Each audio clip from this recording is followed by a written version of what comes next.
પ્રણામ. જય જિનેન્દ્ર. જીવ વિચારનો સ્વાધ્યાય આપણે કરી રહ્યા છીએ. આપણે કેટલા દ્વાર શીખ્યા અત્યાર સુધીમાં? 6 પ્રકારના દ્વાર કે છે, બરાબર ને? 25 સુધીની અંદર 25 ગાથા સુધીની અંદર આપણે જીવોના ભેદ શીખ્યા છીએ. ત્યાર પછી 26મી ગાથાથી આપણે 6 દ્વારની વાતો ચાલે છે, બરાબર ને? કયા કયા?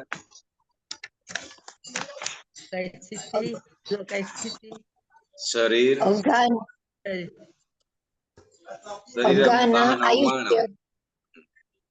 અવગાન, એ સંજીવાન શરીર આયુષ્ય,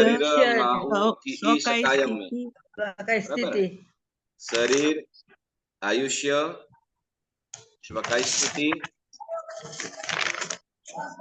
પ્રાણ, પ્રાણ, બરાબર ને?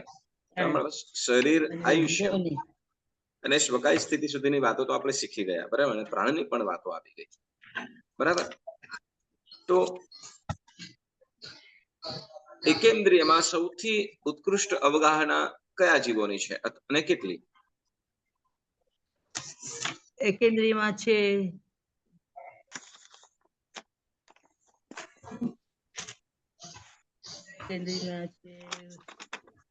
વનસ્પતિકાયની એટલે 1000 યોજનથી અધિક, 1000 યોજનથી કંઈક અધિક, બરાબર ને? હા, વનસ્પતિકાય, બરાબર. અને સૌથી સૂક્ષ્મ અવગાહના એકેન્દ્રિયમાં સાધારણ વનસ્પતિકાયના નિગુદના જીવની. હા, વનસ્પતિકાય સૂક્ષ્મ, બરાબર? સાધારણ સૂક્ષ્મ વનસ્પતિકાય, બરાબર? ખ્યાલ આવ્યો બધાને? કેટલી છે? અંગુલો સંખ્યાત્મક અનંતકાય છે. સૂક્ષ્મ એટલે નરી આંખે દેખાય નહીં. અને અંગુલનો અસંખ્યાત્મ ભાગ. કેટલો? અંગુલનો અસંખ્યાત્મ ભાગ, બરાબર. ચાલો આગળ વધીશું. બે ઇન્દ્રિય જીવ છે, તો બે ઇન્દ્રિય જીવની સ્વકાય સ્થિતિ કેટલી?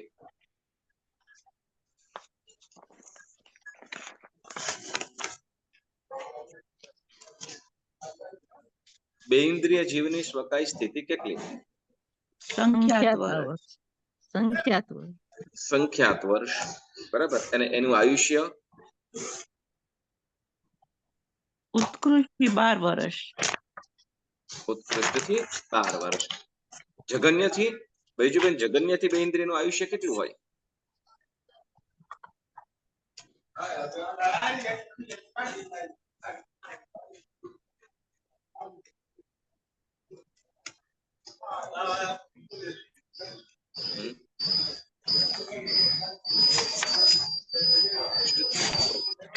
જગન્યથી કેટલું હોય?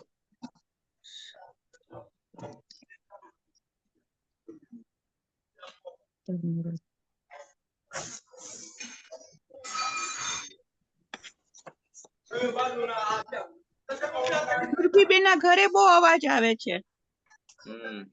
સુરભીબેન નહીં, અહીંયા સુરુભાઈ. મારામાં નથી આવતું, મેં તો અનમ્યુટ રાખ્યું છે. સુરુભાઈ તો હવે મ્યુટ થઈ ગયું. હવે નથી બરાબર. આવતું, અમારું નથી. તો આમાં નામ સુરુભાઈ નું આવે. પણ અમારું તો સાવ અવાજ નથી આવતું કઈ. સાંભળો સાંભળો સાંભળો. આપણે શું કહેવાય, આપણે બોલો ને ભાઈ, હું બોલું છું તમને સંભળાય છે, નહીં બોલો બસ.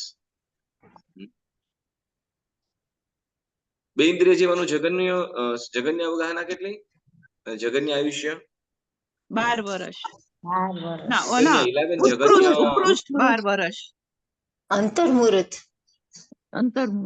હા, હું જગન્ય પૂછું છું. જગન્ય ઉત્કૃષ્ટ તો બોલી ગયા તમે. હા હા હા. જગન્ય અંતર્મુહૂર્ત. અને અવગાહના 12 યોજન. ઈયળ હોય તો ઈયળની અવગાહના કેટલી હોય? ઈયળની અવગાહના અને એનું આયુષ્ય બોલો. 3 ગાઉ.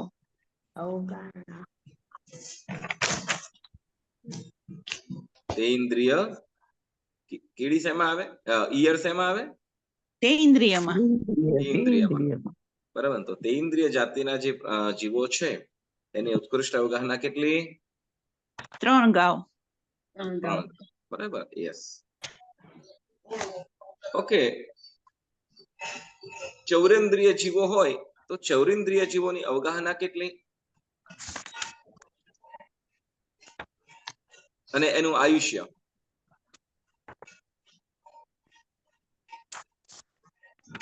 ચૌરેન્દ્રિય જીવોની અવગાહના અને એનું આયુષ્ય? 1 યોજન. આયુષ્ય 6 મહિના. 6 માસ. 6 મહિના, બરાબર. અને અવગાહના?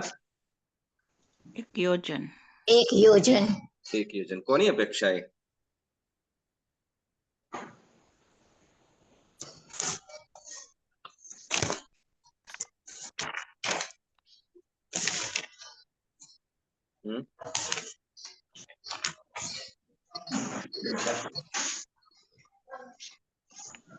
કોની અપેક્ષાએ?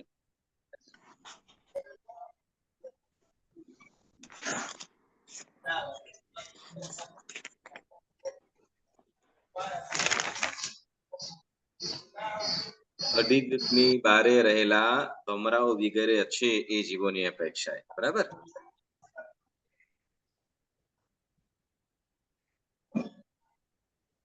ઓકે, તો જ્યોતિષી દેવોની અવગાહના કેટલી હોય?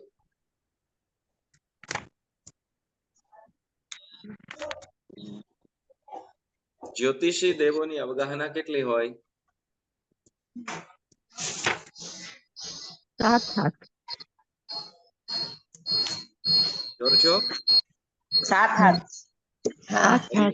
માયાબેન કોષ્ટક મળી ગયું? હા.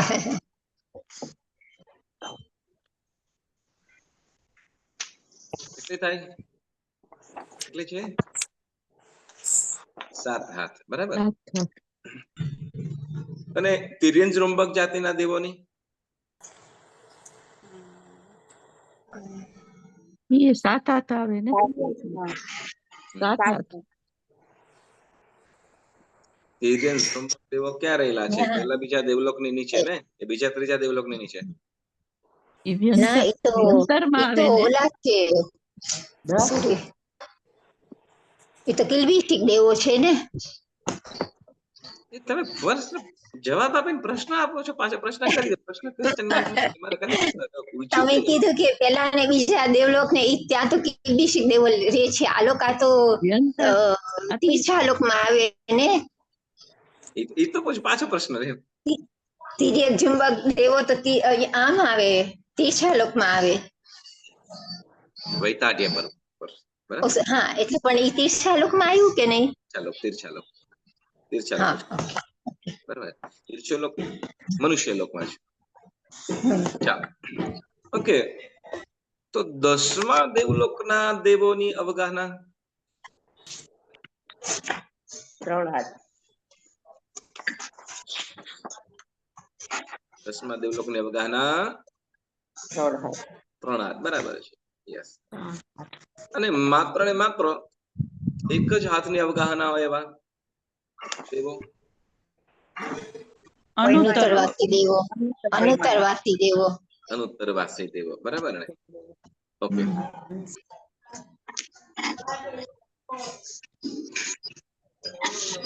છઠ્ઠી નરકના જીવોનું આયુષ્ય?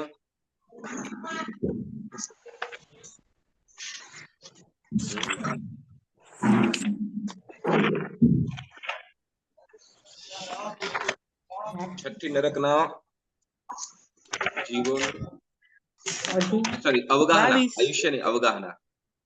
250 ધનુષ. ધનુષ. નારકીનું ઓછામાં ઓછું આયુષ્ય કેટલું હોય? 10,000 વર્ષ. 10,000. 10,000 વર્ષ. અને ઉત્કૃષ્ટ આયુષ્ય? 33,000 સાગરોપમ. 33 સાગરોપમ. 33 સાગરોપમ. ઉત્કૃષ્ટ દેવનું અને દેવનું અને નરકનું ઉત્કૃષ્ટ આયુષ્ય 33 સાગરોપમ હોય, અને ઓછામાં ઓછું આયુષ્ય 10,000 વર્ષ. 10,000 વર્ષ. આપણા કેટલા 100 બહુ થઈ જાય ને આપણા જેવાના? હોય ના થાય. તોય ના પૂરા થાય એમ. આ તો 100 વર્ષનું ગણીએ તો. ચાલો, આગળ વધીએ આપણે.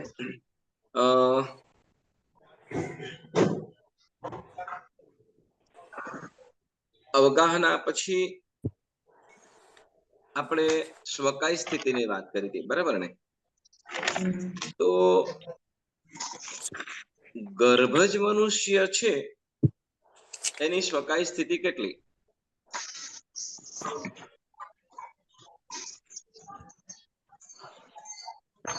સાત કે આઠ બહુ. હમ. 7 કે 8 બહુ. 7 કે 8 બહુ, બરાબર છે. તો 7 કે 8 બહુ, તો એ કેવી રીતે? 8મો બહુ હોય તો કેવી રીતે? 7 કે 8 કેમ? 7 અથવા 8 ને કીધા, 7 કે 8 એમ કેમ કીધું?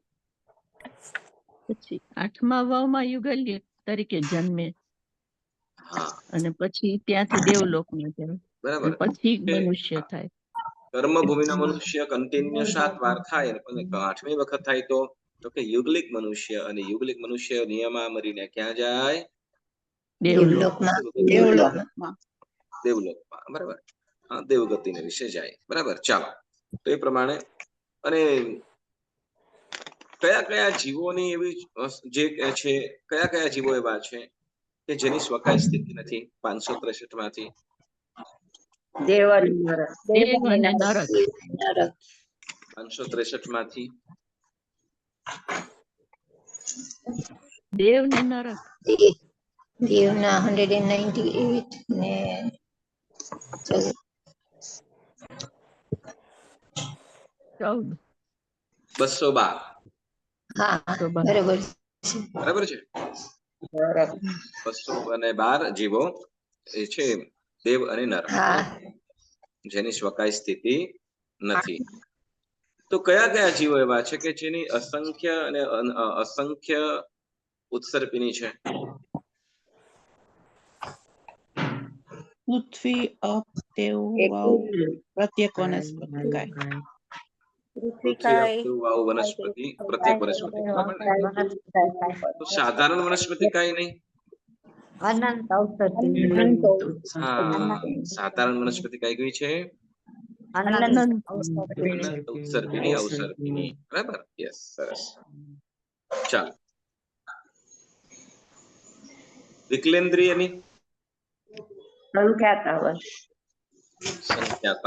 વર્ષ, બરાબર. ઓકે, સ્વકાય સ્થિતિ. પછી આપણે પ્રાણની વાત ચાલતી હતી, બરાબર ને? પ્રાણ કેટલા છે? કયા કયા? 10. 10 પ્રાણ. કયા કયા? એક જણ બોલજો, એક જ જણ, જોયા વગર ટ્રાય કરજો. ઓકે, બોલો, કોણ બોલે છે? ઇન્દ્રિય ઓલું બોલો. ઇન્દ્રિય 5, બળ હા, 3, વેરી ગુડ. શ્વાસોચ્છ્વાસ 1 ને આયુષ્ય 1. હા, રેખાબેન જોઈને બોલ્યા કે જોયા વગર? ના, જોઈને બોલું છું. Very good. ફરીથી બોલો. ઇન્દ્રિય 5, બળ 3, બરાબર, શ્વાસોચ્છ્વાસ 1 ને આયુષ્ય 1. આ જોયા વગર બોલું. બરાબર. હા, યસ. બરાબર. 5 ઇન્દ્રિય: સ્પર્શેન્દ્રિય, રસનેન્દ્રિય, ઘ્રાણેન્દ્રિય, શ્રોતેન્દ્રિય અને ચક્ષુન્દ્રિય. બરાબર. પછી મન બળ, વચન બળ અને કાયા બળ. મન બળ, વચન બળ, કાય બળ. 8 થઈ. 2 હજુ બાકી.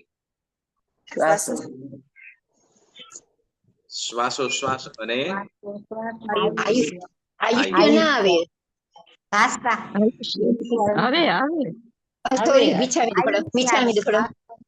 આવે. ઓકે, આયુષ્ય, બરાબર. એટલે 10, 5 ઇન્દ્રિય, 3 બળ, મન બળ, વચન બળ અને કાય બળ, બરાબર. પછી શ્વાસોશ્વાસ અને આયુષ્ય, બરાબર. 10 પ્રાણ છે, બરાબર. ચાલો, 10 પ્રાણની અંદર 10 પ્રાણની અંદર એકેન્દ્રિય જીવને જીવવા માટે કેટલા પ્રાણની આવશ્યકતા પડે? 4.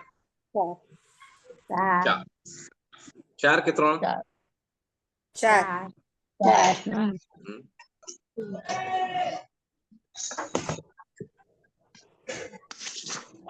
કયા કયા 4 પ્રાણ?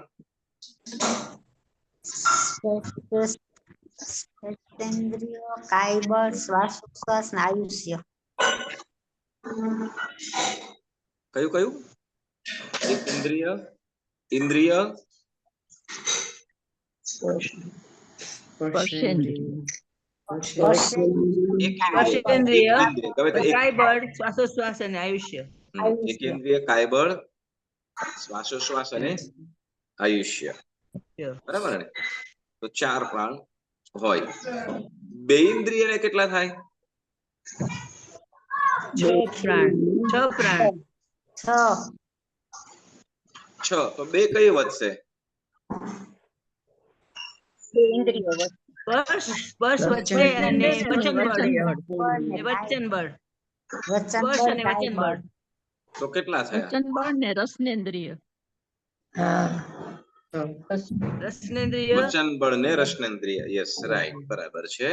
તો 6 પ્રાણ થયા. તે ઇન્દ્રિયને એને ઘ્રાણેન્દ્રિય વધશે. 7 પ્રાણ. તે ઇન્દ્રિયને 7. 7. કયો એક વધ્યો? ઘ્રાણેન્દ્રિય. ઘ્રાણેન્દ્રિય. બરાબર. ઘ્રાણેન્દ્રિય, ધ્રાણેન્દ્રિય નહીં, ઘ્રાણેન્દ્રિય, ઘરનો ઘ, ઘ્રાણેન્દ્રિય. ઘ્રાણેન્દ્રિય. અને ચૌરેન્દ્રિય જાતિ જીવને, એટલે 8 પ્રાણ જરૂર. ચૌરેન્દ્રિય જીવોને 8 પ્રાણ. બરાબર ને? ઓકે. તો પ્રાણ એટલે શું? ને જીવ એનાથી જીવે ઈ પ્રાણ. જેનાથી જીવન જેનાથી જીવ જીવે. તો જીવને જીવવા માટેની જરૂરિયાત. બરાબર ને? જીવને જીવવા માટેનું સાધન તે પ્રાણ. અથવા જીવ જીવે છે કે કેમ એની નિશાની. બરાબર ને? જીવ જીવી રહ્યો છે કે નહીં એને ઓળખવાની કે જાણવાની નિશાની, તેને શું કહેવાય છે? પ્રાણ. યસ. તો ચાલો, આત્મા અને જીવ આ બંનેમાં શું ફરક?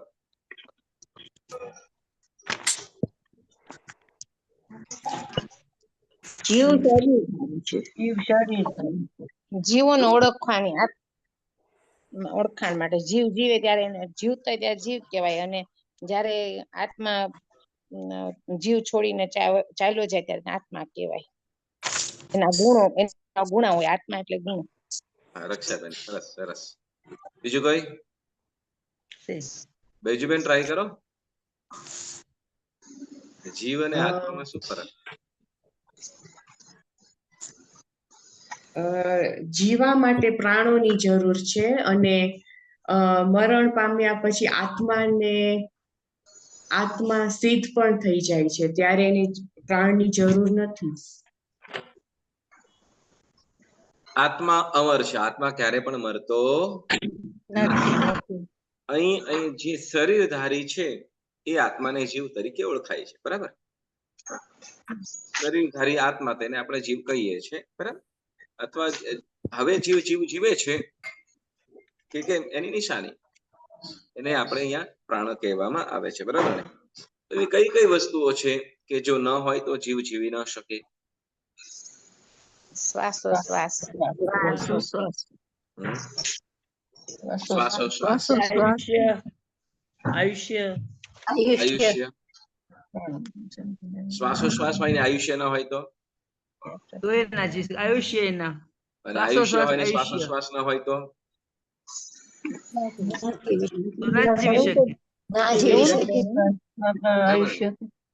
દસેય વસ્તુ. બરાબર? દસેય વસ્તુ જીવવાની નિશાનીઓ છે. બરાબર? જેમ કે કોમાની અંદર જતો રહ્યો હોય તો એ શ્વાસોશ્વાસ લે છે કે કેમ, એને જલ્દી પણ એકદમ શ્વાસોશ્વાસ લે છે અને એનું આયુષ્ય છે.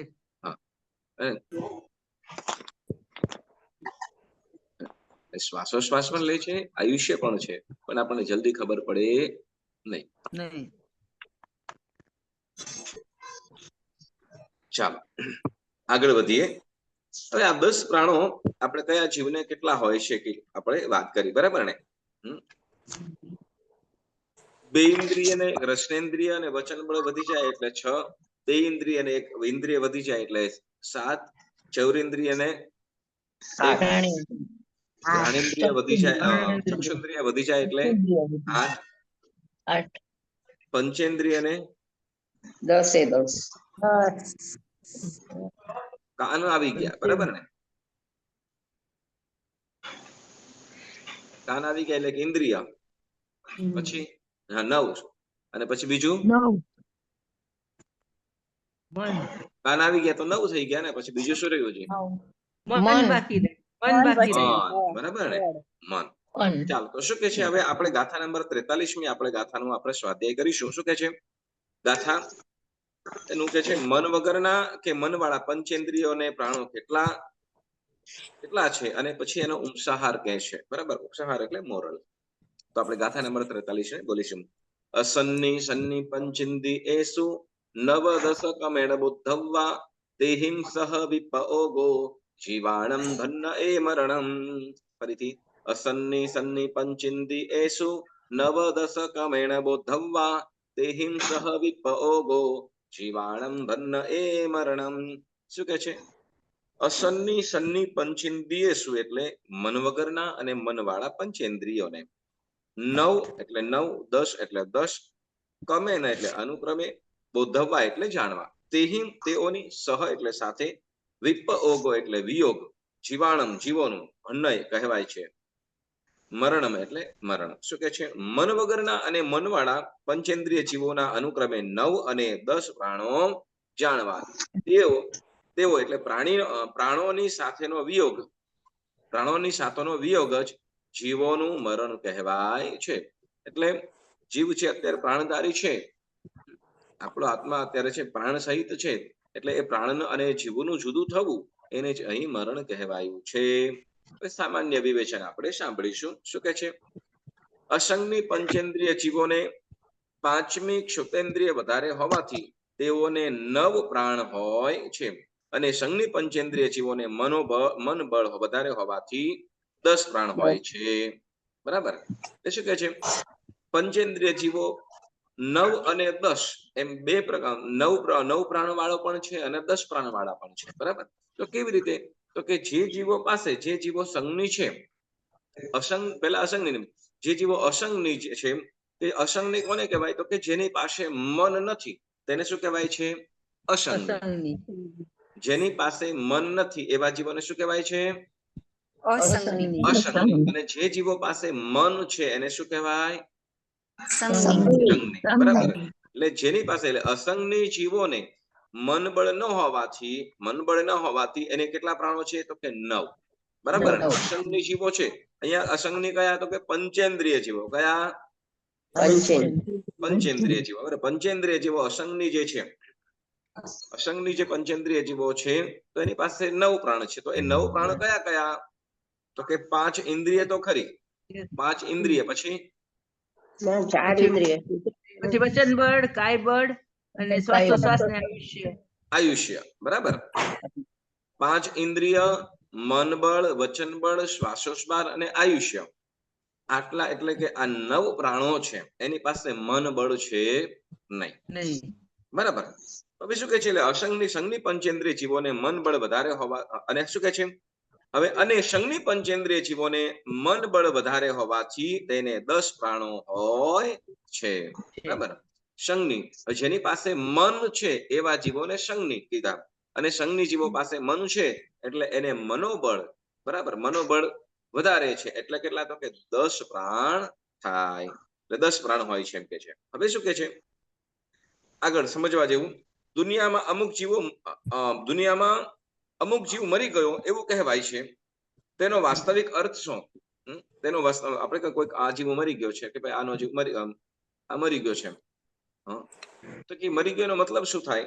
તો એ કે છે, તો વાસ્તવિક રીતે કે આપણને ગાથાના પાછલા અડધા ભાગની અંદર, બરાબર ને? એટલે આ 43મી ગાથાની અંદરની વાત કરે છે, સમજાવે છે કે મરણ એટલે ઉપર જેને જેટલા પ્રાણો ગણાવ્યા છે, ઉપર જેને એટલે એકેન્દ્રિયને કેટલા પ્રાણ? ઇન્દ્રિયને 7, ચૌરિન્દ્રિયને 8, અસંગની પંચેન્દ્રિયને 9, તમને 10. બરાબર? તો આ શું છે કે જેને જેટલા પ્રાણો, એટલે એકેન્દ્રિય આદિ આપણે જાણ્યું, એકેન્દ્રિયને 4, બે ઇન્દ્રિયને 6, તે ઇન્દ્રિયને 7, ચૌરિન્દ્રિય અને 8, અસંગની પંચેન્દ્રિય 9 અને સંગની પંચેન્દ્રિય ને 10 પ્રાણો, બરાબર. તો કે 10 પ્રાણો ગણાવ્યા છે. તે સર્વનો નાશ, તે જ જીવનું મરણ. એટલે જે જીવને જેટલા પ્રાણ છે એ બધા એના પ્રાણનો નાશ થવો એને શું કહેવાય છે? મરણ. બરાબર. જેને આપણે 18 પાપસ્થાનક ની અંદર પહેલે પ્રાણાતિપાત, એટલે પ્રાણનો અતિપાત, બરાબર. પ્રાણનો અતિપાત એટલે નાશ કરવો. પ્રાણનો અતિપાત એટલે નાશ કર્યો હોય એટલે શું? તો કે જીવનથી ચૂકાવી દીધું હોય એટલે મરણ. એની હિંસા થઈ ગઈ, બરાબર. એને અહીં શું કે છે? એટલે પ્રાણનો નાશ થવો, બરાબર. પ્રાણ નાશ, સર્વ જે જીવ પાસે જેટલા પ્રાણ છે એ પ્રાણનો નાશ થઈ જવો એને અહીંયા શું કે છે? તો કે મરણ. તેથી મરણ એટલે પોતાના પ્રાણનો વિયોગ. મરણ એટલે પોતાના પ્રાણનો વિયોગ. એક જ મિનિટ.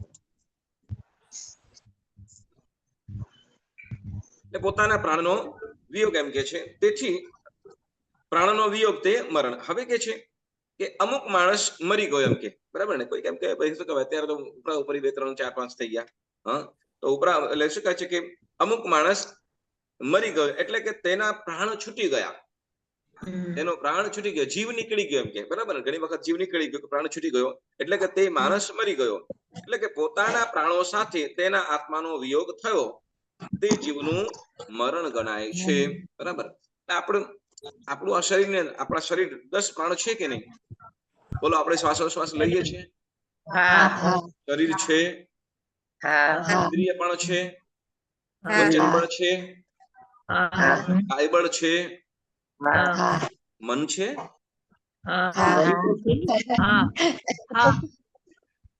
તો ક્યારેક ક્યારેક ઉપયોગ પણ કરવાનો.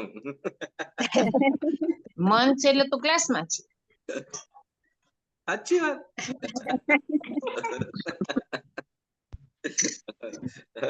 ચાલો, ખરેખર મનોબળ, બરાબર. મનબળ છે ત્યારે, બરાબર ને. મનુષ્ય ગર્ભજ મનુષ્ય હોય, ગર્ભજ મનુષ્યની પાસે મન હોય જ, સમૃદ્ધ મનુષ્ય પાસે ન હોય, બરાબર. એટલે અહીંયા 10 પ્રકારના જે પ્રાણ છે, આ 10 પ્રકારના પ્રાણ એનું શું કહેવાય? જીવનો એની સાથેનો વિયોગ. જેને જેટલા પ્રાણ છે એનો નાશ થવો અથવા એની સાથેનો વિયોગ થવો એને શું કહેવાય છે? મરણ. બરાબર. પરંતુ શું કે છે? એટલે જીવનું મરણ એટલે આત્મા શું કે છે? એટલે પોતાના પ્રાણ સાથેનો તેના આત્માનો વિયોગ, બરાબર. વિયોગ થયો તે જીવનું મરણ ગણાય છે. અને કે છે આત્મા અમર છે તે કદી મરતો નથી. આત્મા અમર છે તે કદી મરતો નથી, પરંતુ પ્રાણો અને આત્મા જુદા પડે છે તે મરણ કહેવાય છે. જે આત્મા અને પ્રાણોનું વિયોગ થવું એને શું કહેવાય? મરણ. બરાબર. હવે જુઓ, અહીંયા આપણે ઘણી વસ્તુ આટલી સૂક્ષ્મતા છે ને આપણને આ જીની શાસન સિવાય જે ક્યાંય ન મળે.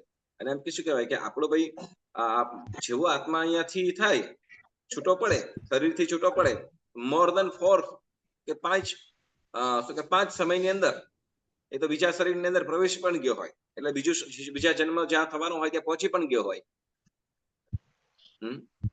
એને કદાચ શું કહેવાય કે જો પર્યાપ્ત થવાનો અંતર્મૂર્તમાં તો પર્યાપ્ત થવાનું હોય તો પર્યાપ્ત. આપણે બધા કદાચ કઈક થઈ ગયું ભાઈ, આ ભાઈ હવે દૂર થયા હતા એમ કેતા હોય, બરાબર ને. હજી બધાને ફોન કરીએ ત્યાં પેલા કોઈ જગ્યાએ પર્યાપ્ત થવાનો હોય ત્યાં પર્યાપ્ત ને અપર્યાપ્ત થઈને થઈ પણ ગયો હોય. મરણ એટલે તો કે આત્મા ક્યારે પણ મરતો નથી, પરંતુ મરણ એટલે તો કે આત્મા અને પ્રાણનો વિયોગ થવો, જુદા થવું, તેને અહીં મરણ કહેવાય છે. આત્મા ક્યારે પણ મરતો નથી. હવે શું કે છે આગળ? તમને આનામાં કઈ પ્રશ્ન? મરણ એટલે શું?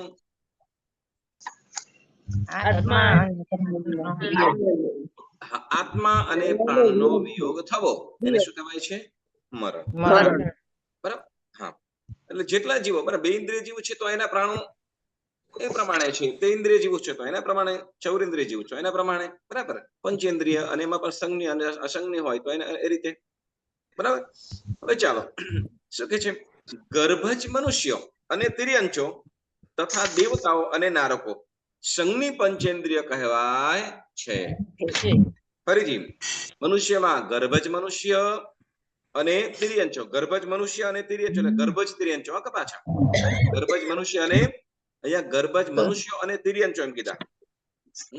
એમ કે જેમ સમૂર્છિમ મનુષ્ય છે એમ સમૂર્છિમ તિર્યંચો પણ છે, પણ અહીંયા ગર્ભજ તિર્યંચો અને ગર્ભજ મનુષ્યો અને તિર્યંચો તથા દેવો અને નારકો કેવા કહેવાય છે? સંઘની પંચેન્દ્રિય કહેવાય છે. બાકીના જીવો અસંગની. બાકીના જીવો કેવા કીધા? અસંગની. બરાબર. હવે અસંગની જીવો છે તો અસંગની જીવો કેટલા કેવા ગણાશે?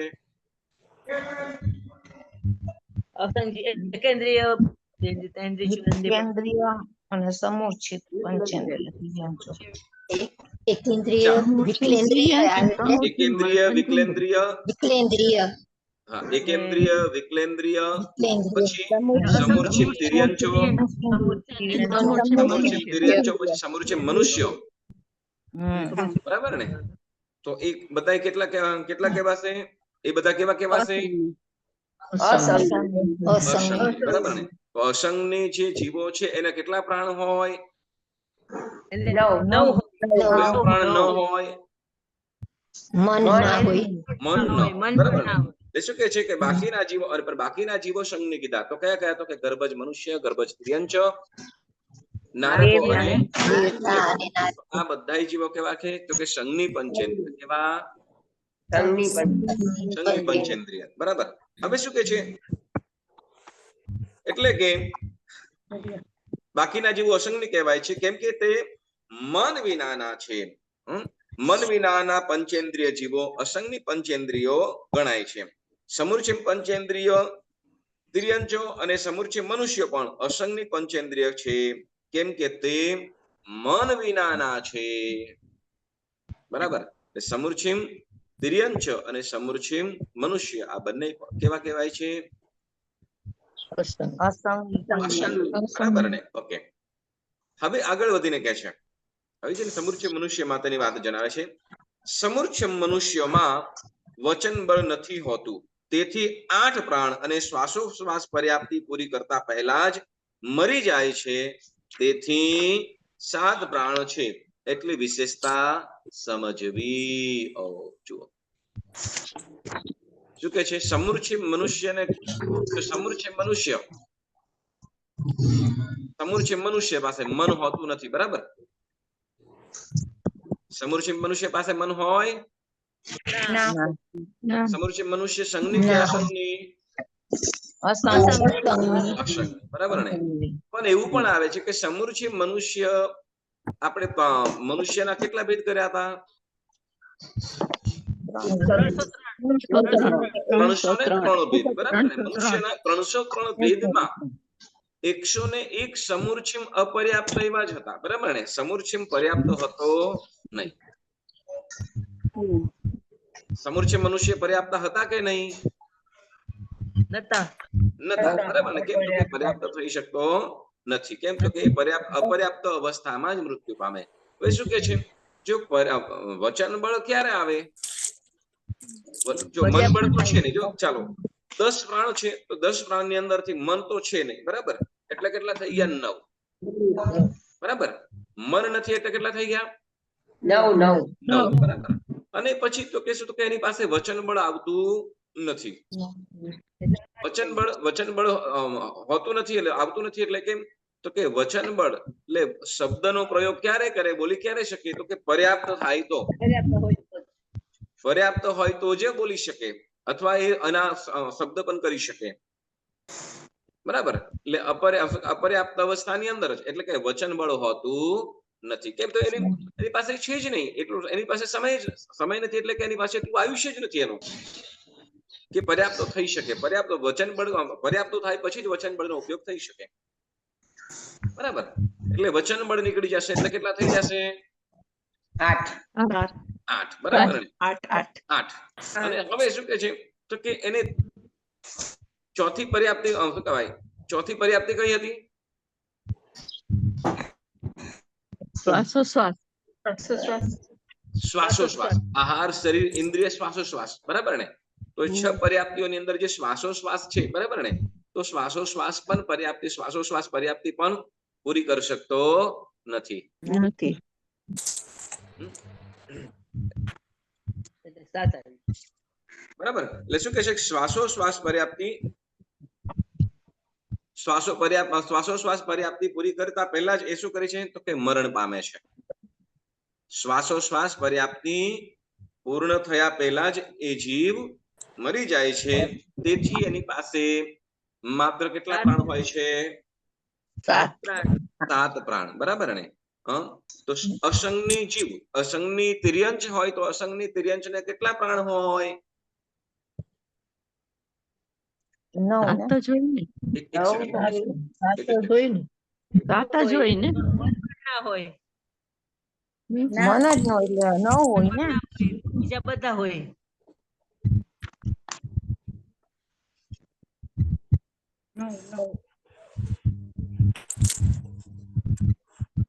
Okay, sorry. કેટલા? અસંગની નવ. ત્રિયંશ ને 9 હોય. હા, અસંગની તિર્યંચ પંચેન્દ્રિય ને 9 હોય. કેટલા? 9 હોય. પણ અસંગની મનુષ્યને 7 હોય. 7. અસંગની મનુષ્યને તો કે અસંગની કયો છે? તો કે સમૂર્ચિ મનુષ્ય છે તે અસંગની, બરાબર? જે હા, સમૂર્ચિ મનુષ્ય છે એ અસંગની છે. તો સમૂર્ચિ મનુષ્યને કેટલા પ્રાણ? 7. 7, બરાબર ને? તો કયા કયા પ્રાણ માઇનસ થશે? વચન બળ હોતું નથી. મન પછી બળ, વચન બળ ને શ્વાસોશ્વાસ. મન બળ, વચન બળ અને શ્વાસોશ્વાસ, આ 3 શ્વાસોશ્વાસ. પર્યાપ્તિ થઈ શકતી નથી. એટલે આ 3 પ્રાણ હોતા નથી. કેમ કે ચોથું શ્વાસોશ્વાસ પર્યાપ્તિ પૂર્ણ થાય એ પહેલા જ એ મૃત્યુ પામે છે. એટલા માટે એને 7 પ્રાણ છે, બરાબર? હવે આમાં કોઈને કઈ પ્રશ્ન? તો પછી અસંગની તિર્યંચ ને 9 જ હોય. હા, અસંગની તિર્યંચ પંચેન્દ્રિય ને 9 હોય. કેટલા? અસંગની પંચેન્દ્રિય જીવોને 9. અસંગની પંચેન્દ્રિય તિર્યંચ. ઓકે, તિર્યંચ. અસંગની પંચેન્દ્રિય તિર્યંચ ને મનબળ સિવાયના 9 હોય, બરાબર? ઓકે, હા, હવે આપણે એમ કહીશું કે સમૂર્છિ મનુષ્ય છે. સમૂર્છિ મનુષ્ય, તો એનું આયુષ્ય કેટલું હોય? અંતર્મુહૂર્ત. અંતર્મુહૂર્ત, બરાબર? અને એની અવગાહના અંગુલનો સંખ્યાત્મક ભાગ. અંગુલનો અસંખ્યાતમો ભાગ, બરાબર? ઓકે, સર્પનો જીવ હોય, સર્પ છે, સાપને કેટલા પ્રાણ હોય? સાપને 9 પ્રાણ હોય. 9. આમ 10 હોય, પણ સાપને તે કોણ છે? સમૂર્ચિમ છે. સાપને કેટલા પ્રાણ હોય? બરાબર છે, બોલો બોલો. યસ, 9 હોય. 9 હોય. હેલો, સાપને કેટલા પ્રાણ હોય?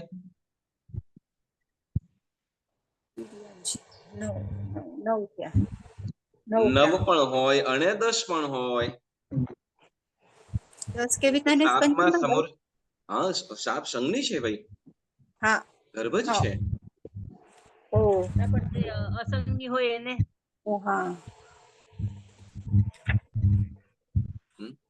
ગર્ભ જ પણ હોય અને સમૂર્છિમ પણ હોય. તો સમૂર્છિમ હોય તો સમૂર્છિમ તિર્યંચ હોય એને કેટલા પ્રાણ કીધા? 9 કયા? સમૂર્છિમ 9. જીવ હોય, સમૂર્છિમ પંચેન્દ્રિય તિર્યંચ પંચેન્દ્રિય કેટલા કીધા? 9, બરાબર ને? સમૂર્છિમ જે તિર્યંચ પંચેન્દ્રિય છે એને 9. તો સાપની પ્રજાતિની અંદર આપણે આવ્યું છે તિર્યંચોના કેટલા? પંચેન્દ્રિય તિર્યંચના ભેદ કેટલા શીખ્યા હતા આપણે? પંચેન્દ્રિય તિર્યંચના આપણે કેટલા ભેદ શીખ્યા હતા? પેજ ફરાવ્યા વગર કોઈ બોલે તો બોલો. પેજ ફરાવ્યા વગર. યસ,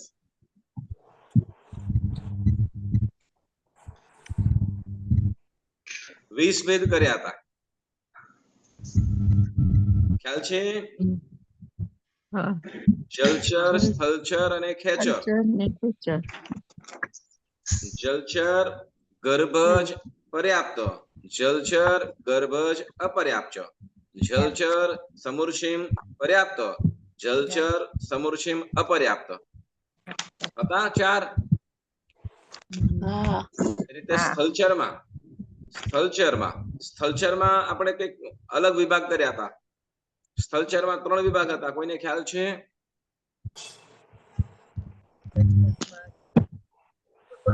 ચતુષ્પદ, યસ, પૂર્વ પરિસર્પ, ભુજ પરિસર્પ અને ચતુષ્પદ.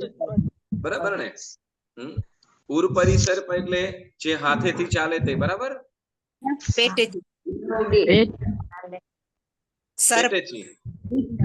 હાથેથી ચાલે એટલે ભુજ પરિસ. ભુજ પરિસર્પ એટલે હાથેથી ચાલે. હાથે અને ચતુષ્પદ એટલે પગે ચાલનાર. ભુજ પરિસર્પ એટલે જો કે ચાલવા માટે એને હાથની મદદ લેવી પડે, બરાબર ને? એટલે ભુજ પરિસર્પના એ શું કહેવાય તો કે હાથનો ઉપયોગ કરે તો એ વધારે કુશળતાથી વધારે સરળતાથી ચાલી શકે, બરાબર? તો એના માટે એને ભુજ પરિસર્પ કીધા, બરાબર? તો ભુજ પરિસર્પ છે, બરાબર ને? ભુજ પરિસર્પ એ પંચેન્દ્રિય છે, તો એને કેટલા પ્રાણ હોય? 9. હમ 9 10.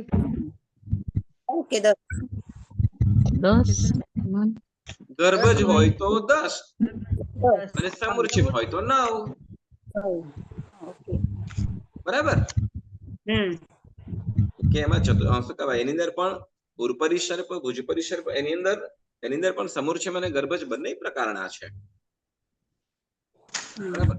જલચર જીવોની અંદર જો જલચર જીવો છે તો જલચર જીવો જેમ માછલાઓ છે તો માછલાઓ બે ગર્ભજ રીતે પણ શું કહેવાય ઈંડા સ્વરૂપની અંદર પણ ઉત્પન્ન થાય અને સમુર્છિમ રીતે પણ ઉત્પન્ન થાય.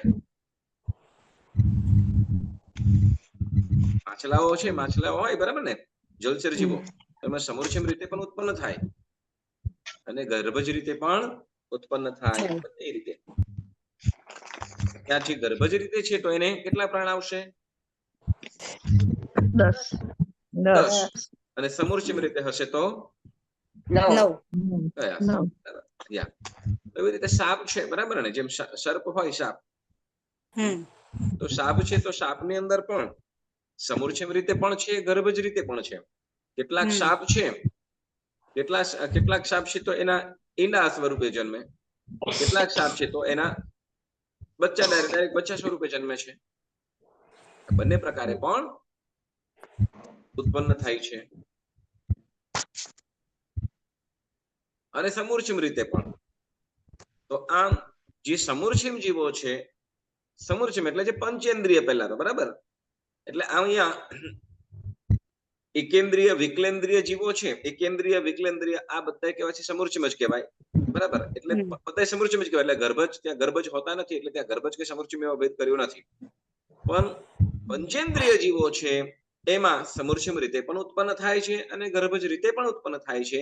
એટલે ત્યાં બે વિભાગની અંદર બે વિભાગના એને વિભાજન કર્યા છે, બરાબર? જે મેલ ફિમેલ ના સંજોગથી એટલે માતા પિતાના સંજોગથી જે ઉત્પન્ન થાય છે તો એને ગર્ભજ કીધા, બરાબર? અને ગર્ભજમાં પણ અલગ રીતે ગર્ભજમાં આપણે 3 રીતે કીધા. કયા? અંડજ, પોતાજ ને જરાયુજ, બરાબર? અંડજ, ગર્ભજ અને જરાયુજ આ 3 રીતે ઉત્પન્ન થાય છે ગર્ભજ. અને સમુર્છિમ મનુષ્ય અને સમુર્છિમ તિર્યંચો ક્યાં ઉત્પન્ન થાય? પંચેન્દ્રિય વિષ્ટમાં મનુષ્યને વિષ્ટ અશુચિમાં, બરાબર ને? જેમ કે સમુર્છિમ મનુષ્ય છે તો સમુર્છિમ મનુષ્યની ઉત્પત્તિ ક્યાં થાય? અશુચિમાં. તો છે ગર્ભજ મનુષ્યના જે અશુચિઓ છે, બરાબર ને? થૂંક, બળખા, લોહી, પરુ, માતૃ, છલ્લે જે પણ છે અશુચિ છે, તો એવાની અંદર આ ઉત્પન્ન થાય છે. બરાબર. એ રીતે જેમ દેડકા હોય, બરાબર ને, દેડકા પંચેન્દ્રિય હોય કે કેવા હોય, કે ચૌરેન્દ્રિય હોય? ફ્રોગ, દેડકા પંચેન્દ્રિય હોય ને. પાણી થાય, વરસાદ પડ્યો હોય ને પાણી થયું હોય, ભરાયું હોય, પછી દેડકા ઉત્પન્ન થઈ જાય. બરાબર. હવે એ દેડકાઓ કેવી રીતે ઉત્પન્ન થઈ જાય? તો કે હા, એના જે ક્લેવરો અવશેષો છે કદાચ રહ્યા હોય પેલાના ટાઈમના, અને એમાં પાણીનો સંયોગ થતા એમાં આ પંચેન્દ્રિય જીવો ઉત્પન્ન થઈ જાય, અથવા આવા જગ્યાની અંદર ઉત્પન્ન થઈ જાય. બરાબર. એટલે આને એટલે આવી રીતે સમૂર્ચિ મને હવે છે ને 44મી ગાથા આજે નથી તમને કરાવતો, કેમ કે એ ગાથાની અંદર ખૂબ અને ખૂબ સારસ રહેલો છે.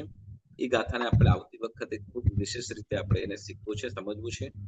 આ જીવો વિચાર ભણવાનો શું લાભ છે એ હવે પછી ગાથાઓની અંદર કહેશે. બરાબર. ખૂબ આપણને આજ જે મનુષ્ય જન્મ મળ્યો છે ને, જો કદાચ આપણી પાસે શું કહેવાય મનુષ્યનું આયુષ્ય વાંધ્યું હોત અને આપણે અસંગની હોત તો સમૂર્છિમમાં હોત તો મન જ ના હોત.